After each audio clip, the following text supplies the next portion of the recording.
देखिए, आज हम बात करते हैं एक नए टॉपिक की और टॉपिक का नाम है क्वाड्रेटिक इक्वेशन। इससे पहली वीडियो में मैंने इसके नेचर के बारे में बताया था। आज नेचर से ही रिलेटेड कुछ क्वेश्चंस लेकर के आया हूं कि किस तरीके से हम अननोन वैल्यू फाइंड आउट करते हैं।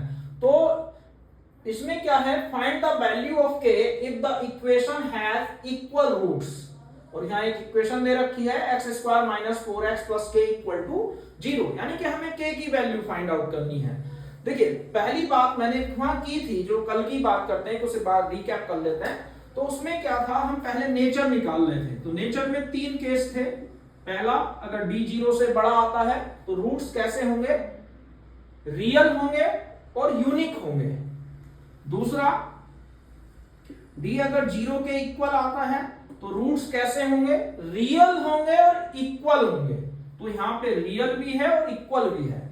तीसरा केस बताया था, d अगर लेस देन 0 यानी कि माइनस में आ रहा है तो हमारे जीरोस या रूट्स जो होंगे वो इमेजिनरी होंगे।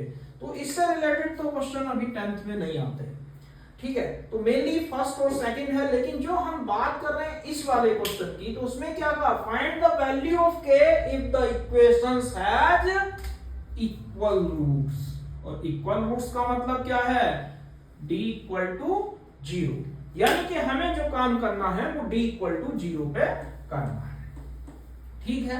तो यहां पे उसने कहा कि इफ द इक्वेशन, अगर हम इसकी कंपैरिजन कर दें,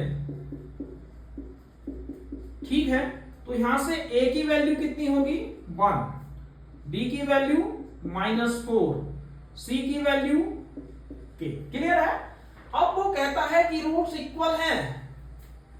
तो हमने पढ़ा था, if the equation has equal roots, अगर इक्वेशन के इक्वल रूट्स हैं तो क्या होगा, d इक्वल टू 0, यानी कि डिस्क्रिमिनेंट की वैल्यू 0 के इक्वल होगी। और d का क्या फॉर्मूला था, b square minus 4ac equal to 0।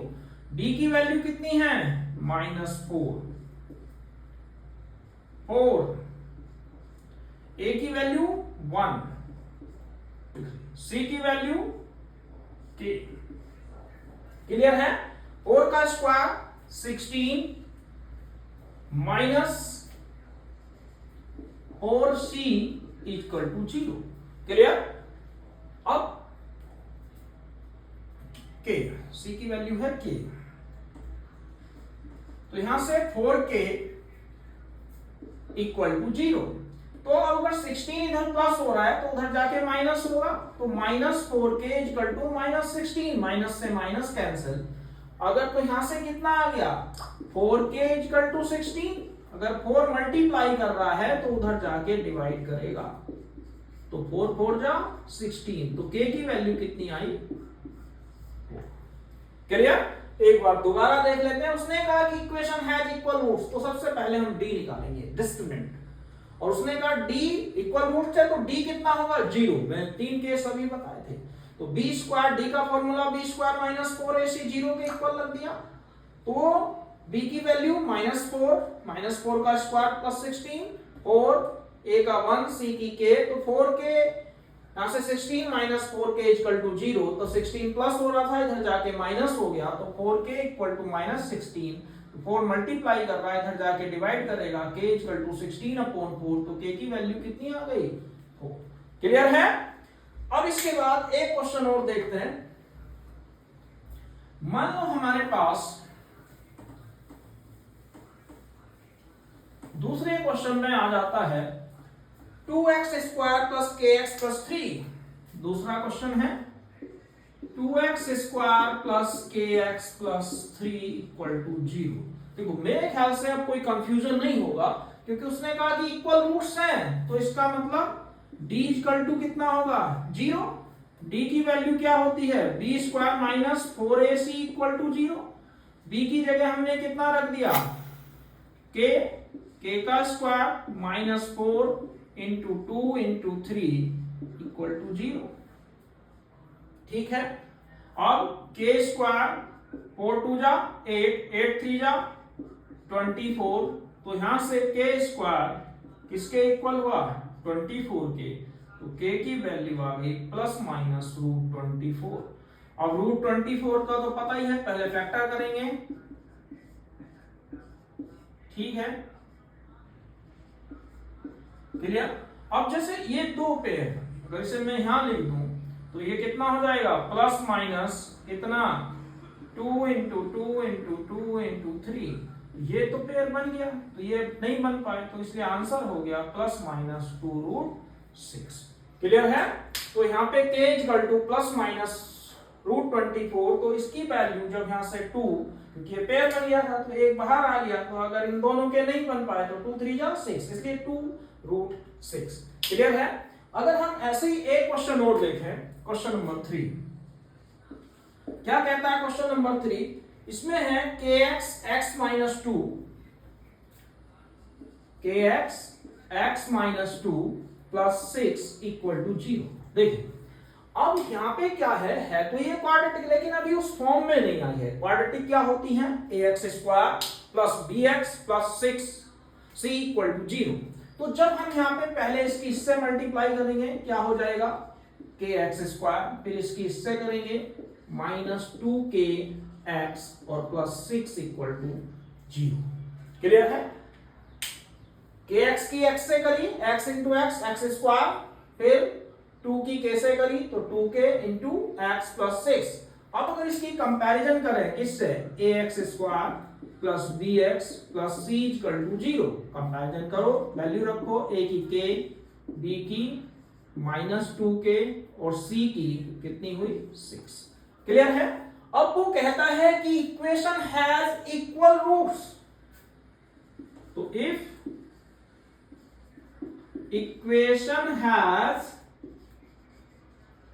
Equal roots, अगर इक्वेशन के इक्वल रूट्स हैं तो d इक्वल टू कितना हो गया 0। तो d की वैल्यू कितनी हो गई, b square minus 4ac equal to 0। तो b की जगह रख दो माइनस 2k,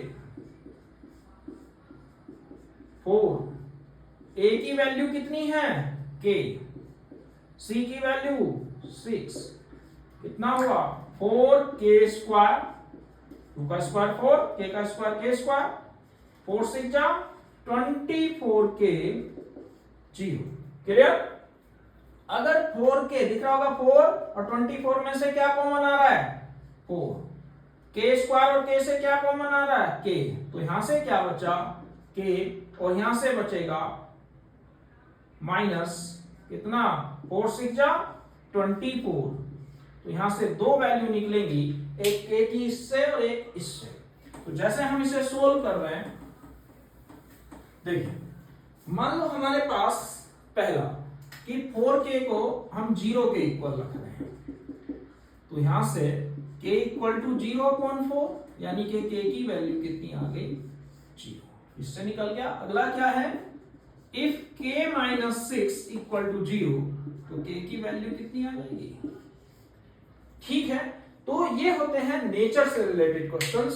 तो यहाँ पे देख क्या होगा, समझ में आ गया कि एक क्वेश्चन थी तो पहले उसे अगर है तो स्टैंडर्ड फॉर्म में कन्वर्ट करोगे। स्टैंडर्ड फॉर्म क्या होती है, ax square plus bx plus c, तो k की x से करी kx square minus 2kx plus 6, तो ax square plus bx plus 6 c, तो यहां से a की वैल्यू k, b की वैल्यू माइनस 2k, c की वैल्यू 6। उसने कहा इक्वल रूट्स हैं, कोई बात नहीं, तो हमने क्या कहा, ठीक है b इक्वल टू 0 पुट कर दिया, तो b square minus 4ac equal to 0, तो b की वैल्यू कितनी है माइनस 2k का होल स्क्वायर माइनस 4, a की वैल्यू k और c की वैल्यू 6, और 6 जा 24k, अगर 4k कॉमन ले लिया तो k माइनस 6, अब 4k को 0 के इक्वल रखा तो k की वैल्यू 0/4, और k माइनस 6 को अगर 0 के इक्वल रखा तो k इक्वल टू 6। मेरे ख्याल से कॉन्सेप्ट क्लियर होगा। इसी में भी कुछ और भी वैल्यू होती हैं, जैसे मान लो अभी तो हम खाली k की वैल्यू फाइंड आउट कर रहे हैं, बाकी दो वैल्यू भी आ जाती हैं कभी कभी फाइंड आउट करने के बारे में, उसके बाद में हम बाद में बात करेंगे। आज के लिए बस इतना ही। अगर आपको ये वीडियो अच्छी लगी हो तो हमारे चैनल गणित वेदिका को फॉलो करें। धन्यवाद।